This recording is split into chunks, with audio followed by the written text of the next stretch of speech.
Xin chào các bạn, mình là Brooklyn Day. Hey everyone, Brooklyn here. As kids, we dream about what we will be when we grow up. We only know about a handful of jobs, usually jobs like teachers, doctors or nurses, business owners, or whatever jobs our parents have. But there's a lot of careers out there we don't know about. When it comes time to choose a career, we are often scared that we will choose the wrong thing, like choosing a career that doesn't suit us or won't make us enough money. I'm here to provide you with some perspective, talking about how our careers are not as set in stone as they seem. I'll tell you about how I worked through these things and found a career that I love, but also how life brings up things that might guide us away from our intended path and how that's okay, because there's so much more to life than a career. Hey, before we get started, I need a quick favor from you guys. Would you subscribe to my channel if these videos have been helpful for you? Thank you so much for watching them. When you're in high school, you might feel pressure to pick a major for a career to have the rest of your life. That's a nice idea, but that's not necessarily how it always works out. For example, my sister is an HR manager, but her degree is in finance. My husband has a degree in accounting, but he now works in the business side of education. I'm a nurse, but at the moment I teach English and have this channel. We don't always end up in jobs directly related to our major, and that's okay.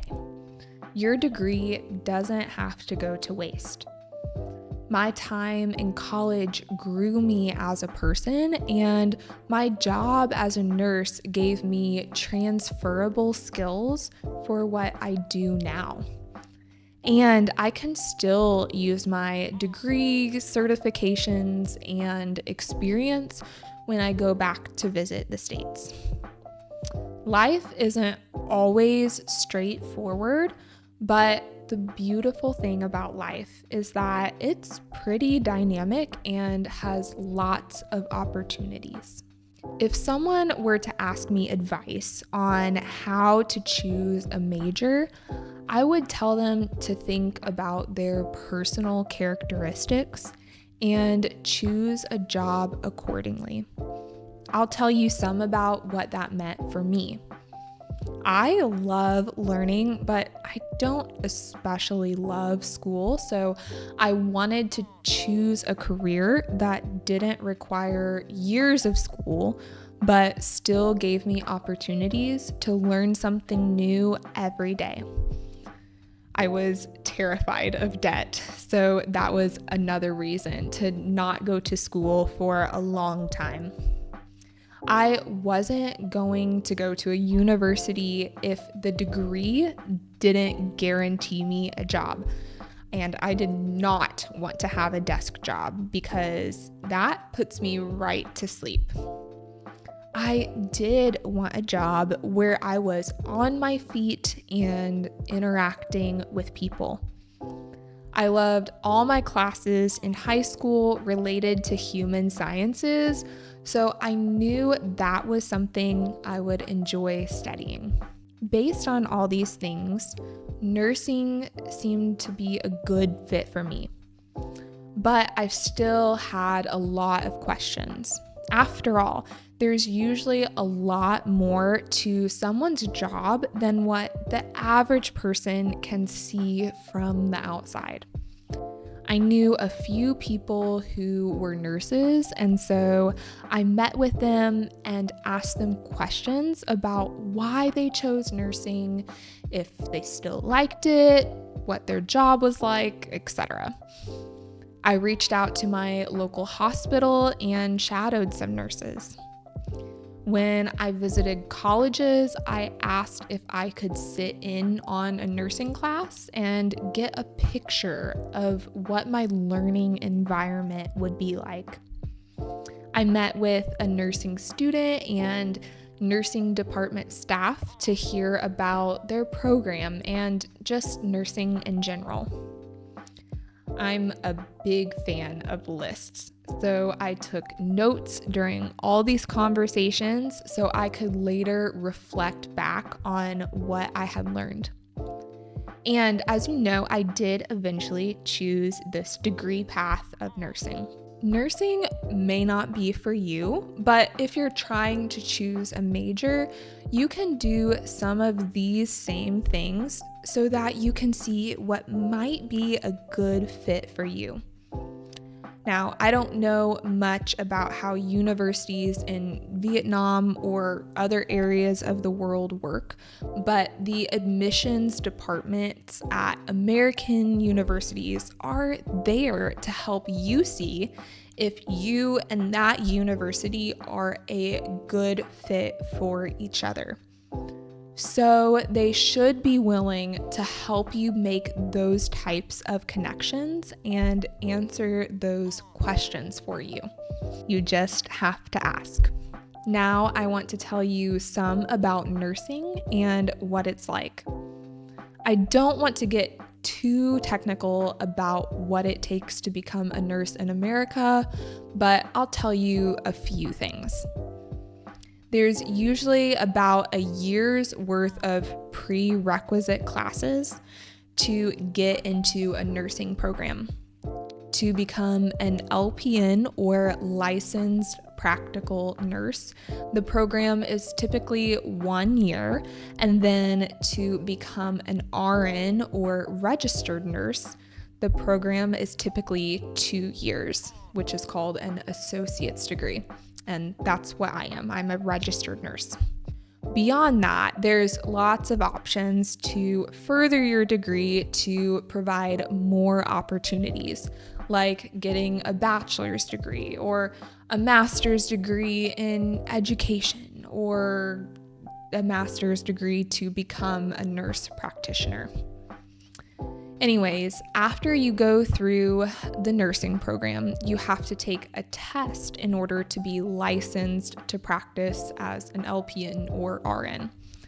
The test is called the NCLEX for short, and I'm not gonna lie, it was pretty hard, but any decent nursing program will require lots of prep tests. Taking the NCLEX felt like I was taking one of those prep tests, and I passed on the first try. Nursing school is pretty challenging, but hey, you can do anything for 2 years, right? For me, the hard work was totally worth it. I got a job pretty quickly after graduating and had about a 3-month training or orientation period. I gained a lot of head knowledge in school, but that orientation period is where I really learned to apply what I had learned. Nursing is a pretty demanding job where there are a lot of tasks that are medium to high priority. I had to learn how to prioritize care, manage my time, and multitask in a safe way. It took me about 1 to 2 years after graduating to really feel comfortable and confident at work. There's just so much to learn. Also, a nurse takes on so many different roles in addition to their basic responsibilities. Most days at work, I also acted as a care manager, a patient advocate, educator, counselor, crisis manager, mentor, and team leader. A lot of people say they couldn't ever be a nurse because they wouldn't be able to stand blood or cleaning up waste. They say it makes them queasy. While I wouldn't necessarily encourage someone who can't stomach these things to be a nurse, I would say that you do get used to it. The first few times I was around bodily fluids, it was a little difficult for me, and I had to just take a deep breath and make myself do it. I really don't mind these things now, and really it's all about perspective. There's someone in front of you who is in a vulnerable state, and they need you to help them. In those moments, you just do what needs to be done. As a nurse, you're there in some of the worst times in people's lives, as they are in pain, going through procedures, and receiving life-altering diagnoses. Some diseases leave people confused, and that confusion brings out the worst in them. Some days I left work feeling defeated from these types of people, but also some days I left work feeling so privileged that someone would trust me with their care and that I could be there for them in their worst moments. As far as job details, it varies from job to job, but nurses in the States will pretty much always have job opportunities. There is a shortage of nurses in the States right now because the population of older adults that need medical care is larger than the current workforce.